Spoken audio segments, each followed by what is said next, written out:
Welcome back to Tech Insights, Chris. Nice to have you on the show again. Thank you very much. So you're our Chief Information Security Officer here at Mercury IT, otherwise known as our cybersecurity expert here. Today we're going to be focusing a little bit more around small to medium businesses. And I guess we'll just kick off the show with how do you simplify cybersecurity for small to medium businesses? Look, cybersecurity can be very complex, like IT, I guess. So most vendors in that, like Microsoft, etc., are trying to simplify things as much as possible. But at the end of the day, cybersecurity, depending on your business, can be a complex task. And that's why we have experts in the industry. So there's a lot of tools that would be coming from various vendors that you would need to put in place to have a range of, say, preventative measures in place. You know, whether they tools, it's your policies, it's training for staff. There's so many things. It gets overwhelming. So I wouldn't necessarily say that any one of them aren't specifically complex, but trying to cover all of it and actually understanding where they all fit in and why they fit in is complex. So when you look to outsource that to a provider like Mercury IT, we're going to simplify that. So essentially what happens is we would bundle a set of tools together that meet your budgetary requirements and meet what you need, whether that's for compliance reasons or other.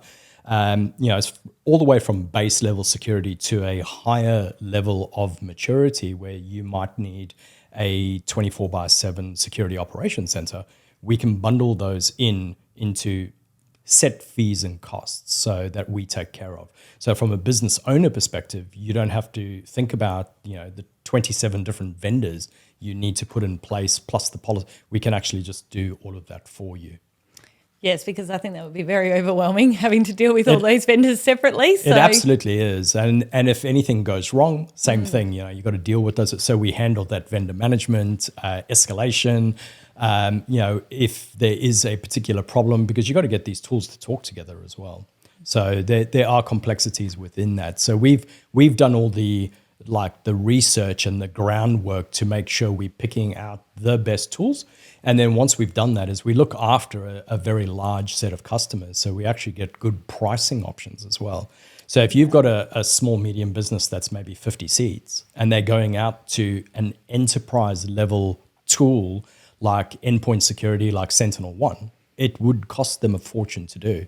Whereas we can get that in at a much cheaper price because we got it across thousands of endpoints. So we get a good price bracket on that as well. Yeah, which is great for small to medium business owners that are absolutely normally working costs. on a tighter budget. Yeah. Obviously, downtime for that size business or any business really can be quite disastrous. What would you say the most common cybersecurity threats for disrupting business operations are these days? Look, the biggest ones we've seen are still those things like ransomware. So it's that full where the threat actor gets in somehow, whether it's through a phishing email or whatever it is. But from an impact perspective, there's two. There's one, ransomware basically pulls the entire business down. So if you're not ready for it and you've got your backups in place, incident response plans, etc., that again we manage and deal with, so you can do it quicker. I've heard of businesses being down for 2 weeks trying to restore services. An example, over a year ago now, we had a particular incident at a client. There was a specific ransomware event that managed to get through defenses, because that does happen on 0-day attacks, etc. So again, not always 100% protected, but you do what you can. So what becomes important then is your restore time. So we managed to get this customer back up within 24 hours. Well, that's amazing. And when he spoke to us about it, obviously, super appreciative, worked with us. It's still a horrible experience regardless. But he actually spoke to some of his peers in that profession as well. And they had an incident a few months prior, and they were going like, what? You were back up within 24 hours? And he was like, yeah. We had all the backups. Mercury started back up, and we were up and running. There's knock-on consequence effects that do also affect business, but their business was up and running for their clients. And yeah, you were saying some of his peers were down for 2 weeks. So Right, and every it's day's huge. money, isn't it? Not only, Yeah. obviously not operating, and then all the costs to investigate what went wrong and then getting it up and Agreed. running. So 24 hours is, as you say, still devastating, but a Yeah. pretty good case scenario for getting back up and going. Absolutely. Yeah. Agreed. Can you suggest some proactive measures that businesses can take to avoid that kind of thing? Yeah, absolutely. And I'd preface that by saying, again, you're never going to be 100%. That's not how it works. And it's why insurance exists, etc. But, having done any kind of pre-work is way cheaper than post-incident kind of response work. So whatever you can do to prevent, so your preventative tools are very important. There's a couple that are quite specific that you would need in place. And you'd find if you go out for cyber insurance, the questions on the cyber insurance sheet that you get, whether it's Chubb and there's 60-page sheet that you've got to fill in, or some others that are a bit shorter, they all ask relatively the same questions around whether you've got endpoint security, et cetera. There's a set of things that you need to have in place. So your preventative tools are good. Once you've got those in place, though, then you also want to look at post-incident setup, and that can be around policy and that. So for our clients that we look after, we would have an incident response plan in place as well, and that's tested. So the idea is if something happens, we know exactly what we're doing with the clients, and more importantly, the client also knows what we're doing, and the insurance company knows what we do. Everybody's involved, and we know exactly how to bring that customer back up as fast as possible that meets the requirements for the insurance company, for that business, their clients, and so forth. So there's a pre and post incident that you can set up. Then kind of cybersecurity would then, your insurance, cybersecurity insurance would kind of wrap over those two areas for you as well. I mean, I guess definitely having the post in place is reassuring, knowing that if, and hopefully it doesn't, something does happen, that you sort of have a plan to get up and running. And yeah, scary thought though. Absolutely. And it depends on the client's cybersecurity maturity of where they are on that journey, because it depends on budget, understanding, and so forth of where we're going to put those things in place. So a lot of the pre-work that gets done is well understood. We've done that for many, many, many years. We can kind of fix most of the costs around that. It's relatively easy, and you can get those things in place. The post is very, very important. And what we're finding is most, certainly our clients, but maybe it's the environment of Australia kind of maturing to that threat landscape is becoming worse and worse every year. So people are learning that. They're seeing the Medibank, they're seeing it in the news. And essentially what's happening is you need to move to a cyber resilience mindset. So that doesn't mean you can't do all your pre-work that needs to be done, but that's almost a given. And now you need to focus on, okay, when this happens, what am I doing? Because I don't want to get to a spot where, you are turning around and going, well, I've put all these tools in place to stop it. Now it's happened and you're not ready, because that's actually going to hurt. A lot of businesses, if they impacted with a $60,000 charge, right, that might be the end of it. They might not have that money to even continue. So data breaches can severely impact, obviously, customer trust. What advice would you give to businesses for, I guess, reputational damage, or how to try and avoid that? Absolutely. Previously we spoke about business downtime, which is one aspect of a impact or incident to a business. And the other side of that is customer trust. So it's reputation of the business. And I'd say a lot of business owners are actually concerned about that. That is a big impact, because if it's going to impact sales and business further down the line, then that's something we want to protect. So there's a couple of things, and it's mostly the same sort of stuff that you would need to have in place, right? So we're talking about having all your pre-work done, so your preventative measures around tools, but also training staff and so forth. You've got your post-work, which is your incident response plan tested. Everybody knows what they're doing so that you get back up and running quick. But part of that's actually a communications plan.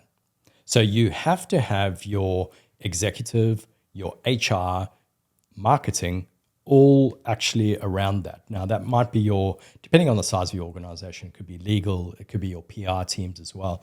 You need to have an understanding of what you're saying to your clients. And a piece of advice I'd give is do not delay.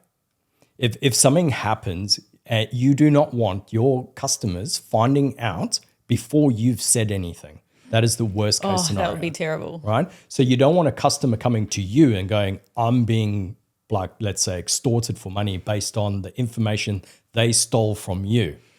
You need to get ahead of that really, really quickly. Because what I've heard of is you get a situation whereby that's sort of happening in the background and you have a reporter calling the CEO for comment before they even know what's going on. Oh, It's not a good look. It's not a great situation. No. So you kind of need, in that case, you actually need to know what you're saying to like a reporter straight up. Like it's basically got to be already created. You got to have practiced these things. So is that sort of, I guess, coming back to the post? Absolutely. Yeah. So part of that post or incident response preparedness is actually running something like a tabletop exercise. And that's where you get the incident response team, which is the executives, maybe the technical, depending on what you're doing, and actually run an incident. So It's like a bit of a role play. it is literally a role play. Yeah. So it's like literally set aside 2-3 hours, 4 hours, depending on the size of the business. And you can actually run a full scenario where you can go, right, it's ransomware. What happens? Or they've breached the customer information system and this has happened. And then, okay, well, what would you do? Actually, this has just happened. What do you do? Like maybe you start that tabletop exercise of the CEO receives a call from a reporter. Yeah, well, that's like, it. Yeah. Well, okay, what do we do? It's like no comment initially, immediately onto PR, onto your teams, figure out what's going on, get the information. And then if you've got, like in that particular case, if you've got contact with reporters, you got friends that you do often speak to, you want to contact them and break the story that side, because then you can at least control some of the narrative versus just a random reporter's calling you. So they break the story first, and that's really important, right? For sure. But again, don't lie to your customers and don't delay. It's got to be as honest as you can be without giving away information that's going to impact the incident response. All of that's important as well. You're probably going to have legal involved and figure out what you're doing, how that looks, making sure you're upfront and communicating with your clients is going to save your reputation. That is what you want to do. Well, I think honesty in that sort of situation is definitely the way to go, and taking accountability. Absolutely. And then obviously doing the role playing. It's much easier to do that when you're all cool, calm and collected and Yes. the incident hasn't hit yet. Otherwise, headless chickens again, herding cats, all the rest of it. And it does. And it's, I've been through a few breaches with various clients over the years. And, whether you're dealing with insurance businesses that are putting in certain provisions, or you're dealing with legal, PR, whatever it is a very heightened emotional situation. It's not great. I can only imagine. Absolutely. And you think from a business owner perspective, like quite often that is their baby, right? And it's being directly attacked. It's not great. I mean, I've even spoken to staff that have been involved around it. And it's probably not a bad thing to actually talk about mental health. Yes, around for this sure. aspect as well. And something that I learned early on around the mental health aspects of this as well is that empathy. Like it's, you absolutely can't be a situation of going like, well, we told you to put in a new firewall. That is, Well, that's going to help no one, is it? It's, exactly. Yeah. It's just like, no, wrong. Maybe just think that. Yeah. So it's working with that client, being empathetic to what's happening, understanding that it's emotionally charged and working through that. So a well-designed tabletop exercise can elicit some of that. Yes. And it's just how you run it. And it's a good idea to run the practice. Well, no one wants to say, I told you so on site when Nope. things It's just are going that there's down. no space for that. No, that's Yeah. right. And small to medium businesses, I guess, like they hear the word compliance and it's like, wow, where do you find like Yeah. the biggest downfalls for that size business is around compliance? Yeah, it's an interesting one because no business just wants to be compliant for the sake of being compliant, right? It's not there. What a business owner or executives are worried about is fines. Yes, that's it. Yeah. Like, I'm going to be fined if I don't do this properly. And that's fair enough. So the biggest headache then is, number one, most businesses, again, I've not done studies on this. This is just my opinion. Most businesses don't understand that the compliance even exists around that. So a simple example is in 2018, we had the notifiable data breach Yes. scheme come into place. That affects almost every business. There's certain caveats to it, but most businesses, because it affects their staff, because you have a tax file number. And as soon as you got a tax file number with staff, that immediately you're captured under that. So the other things is like you turning over X million per year or whatever it is. There's a couple of criteria to it. But for most businesses are actually captured under the scheme, right? Not many businesses know that though. So if something happens, are they reporting correctly?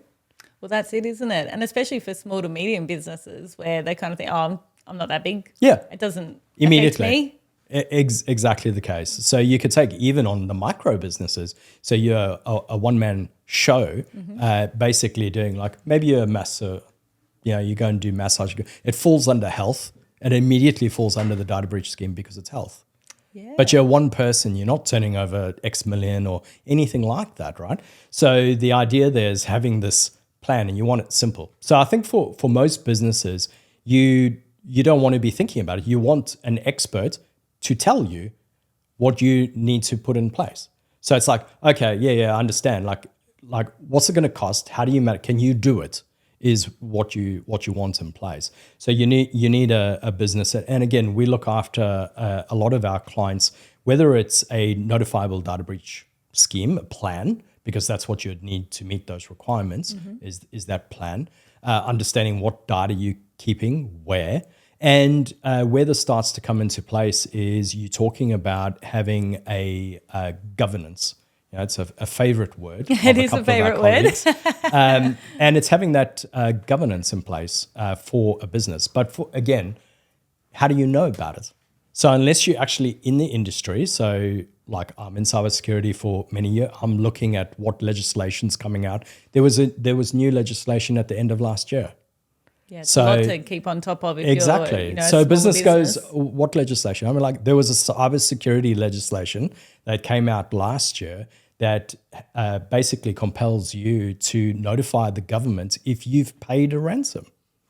Yeah. So if you don't know about that, you could easily just go ahead and do it, and you might be in breach of legislation. So there's a couple of things around that. And then if you're dealing with an accountancy and you fall under APRA, or there's a couple of things depending on your business, whether it affects you. And if it does, you want to be on top of that, because there's been a number of court cases now that are literally happening now where ASIC has gone and hauled them in front of a judge going, they've done the wrong thing with regards to cybersecurity. There was another one, I think it was last week. So it's kind of ramping up, and I can understand from an executive or a business owner getting a little bit concerned now. Yes, for sure. Yeah, you got the Institute of Company Directors, etc., all turning around and going, it's on the directors. The directors need to be responsible for cybersecurity, and they're going, hold on a second. Like basically, it's like I didn't sign up for this. I'm running my business that creates roof tiles or whatever it is. Why am I now being hauled into this? And honestly, the advice there is outsource it, And I know that sounds very salesy because it's like, well, that's what we do. But trying to do it yourself is complicated. But I think just even, like you said, staying on top of all the changes and the new legislation that's coming in. I mean, if you're running a small to medium business, you don't have time to be worrying about that. And, what happens if you do miss something and you get it wrong? And yeah, it's definitely... There's so many other things to be worrying about. Like I've run small businesses and that as well. It's like at night you're busy doing paperwork or you're doing that. That's and it, it's like, invoicing. Then other ATO forms to do because this has to my BAS or this or something has to go in. There's enough to worry about without adding that to the load for sure. Yeah. What would you like recommend to small to medium businesses? Like, what should their priority be when it comes to cybersecurity? Yeah, that's a great question. If you're already working with your MSP provider, so your provider doing your IT, as an example, I would be going to them and actually asking more specific questions around cybersecurity specifically. I think for a lot of small businesses, they assume, rightly or wrongly, not sure. It's difficult, right? Because you're just worried about your business, right? So if I've outsourced my IT to my provider, I'm expecting that my provider's doing the cybersecurity as well, is what I seem to see out there. And the problem is they're not. They'll be doing elements of it because it's IT. It falls in IT. Yes. But are they doing enough of the right things that's helping you meet legislation requirements, being prepared, enough of that pre and post work? All those things are really, really important. So I would go and start asking some questions around what tools do we have in place for our preventative measures. Are we doing cybersecurity training for staff? What are my post measures as well? Do we have an incident response plan? What do our backups look like? How long do we keep them? If we got ransomware, would it actually hit my backups as well? Yes, some of these are technical questions, but you can just start to.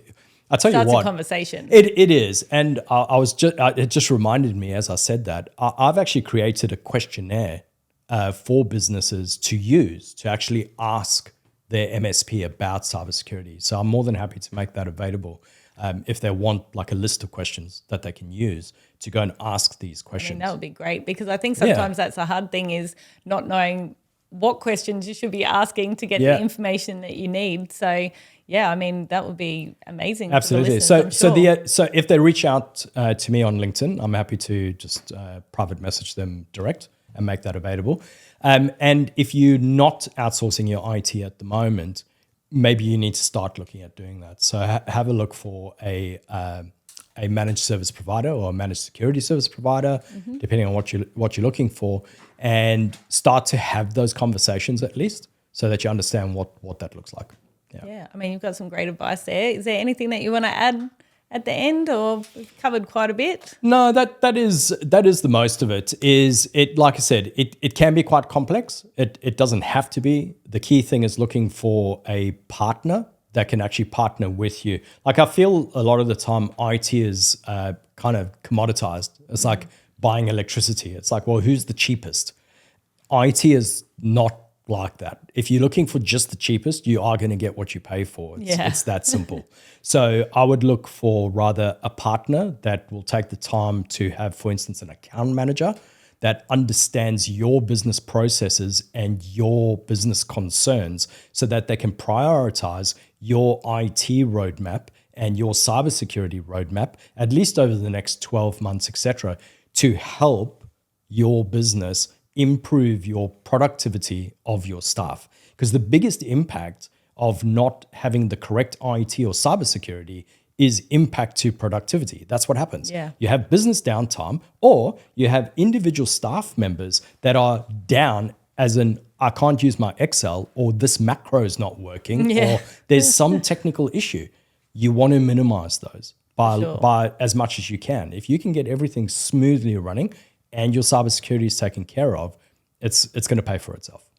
Yeah. Well, look, you've shared a lot today, so we appreciate you coming along. And as Chris mentioned, if you'd like to get your hands on those questions, please reach out to Chris on LinkedIn. Yep. Christopher Haig. Yes. And yeah, we'll see you on the podcast again soon. Awesome. Thank you.